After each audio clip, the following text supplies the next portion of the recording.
ഈ ഐക്കണിന്റെ പ്രത്യേകത ഇതറിയപ്പെടുന്നത് 3 ഹാൻഡ്സ് എന്നാണ്. അതായത് പരിശുദ്ധ അമ്മയുടെ കരങ്ങൾ കാണാൻ സാധിക്കും, ഉണ്ണീശോയുടെ കൈകൾ കാണാൻ സാധിക്കും. അതിന്റെ അടിയിൽ നീല കളറിൽ ഒരു ഹാൻഡ് അതിന്റെ അടിയിൽ കാണാൻ പറ്റും. അതിന്റെ പ്രത്യേകത എന്താണെന്ന് വെച്ചിട്ടുണ്ടെങ്കിൽ സെയിന്റ് ജോൺ ഡമഷ്യൻ എന്ന് പറഞ്ഞ വിശുദ്ധന് പരിശുദ്ധ അമ്മയോട് ഭയങ്കര ഭക്തിയായിരുന്നു.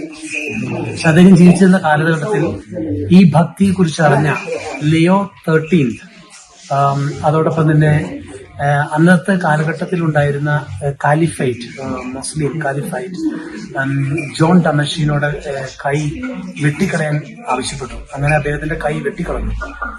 പക്ഷെ അദ്ദേഹം കരഞ്ഞു നിലവിളിച്ചുകൊണ്ട് ആ വെട്ടിക്കളഞ്ഞ കൈ തിരിച്ചു തരാൻ പറഞ്ഞു. അപ്പൊ ആ കൈ തിരിച്ചു വാങ്ങിച്ചുകൊണ്ട് അദ്ദേഹം പരിശുദ്ധ അമ്മയോട് പ്രാർത്ഥിക്കുന്ന സമയത്ത് ഈ കൈ പരിശുദ്ധ അമ്മയുടെ ചിത്രത്തിലേക്ക് നിലത്തേക്ക് വീണു.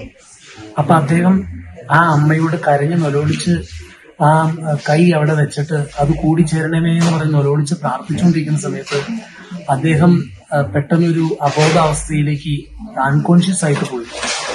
ആ അൺകോൺഷ്യസ് ആയിട്ട് പോകുന്ന സമയത്ത് സ്വപ്നത്തിൽ അദ്ദേഹം പരിശുദ്ധ അമ്മ പ്രത്യക്ഷപ്പെട്ട് അദ്ദേഹത്തിന്റെ കൈ കൂട്ടിച്ചേർത്ത് വെക്കുന്നതായിട്ട് സ്വപ്നത്തിൽ കാണുകയാണ്.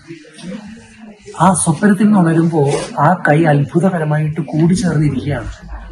അപ്പൊ നന്ദി സൂചകമായിട്ട് ആ കൈ വീണ ആ ഐക്കണിന്റെ അവിടേക്ക് അദ്ദേഹം ഒരു മൂന്നാമതൊരു കൈ സൗഖ്യപ്പെട്ടതിന്റെ ഓർമ്മയ്ക്ക് വേണ്ടിയിട്ട് കൈ അദ്ദേഹം അവിടെ ഒരു ഇങ്ങനെ വരച്ച ഒരു പടം പോലെ കൊണ്ടുവന്ന് അവിടെ വെച്ചു.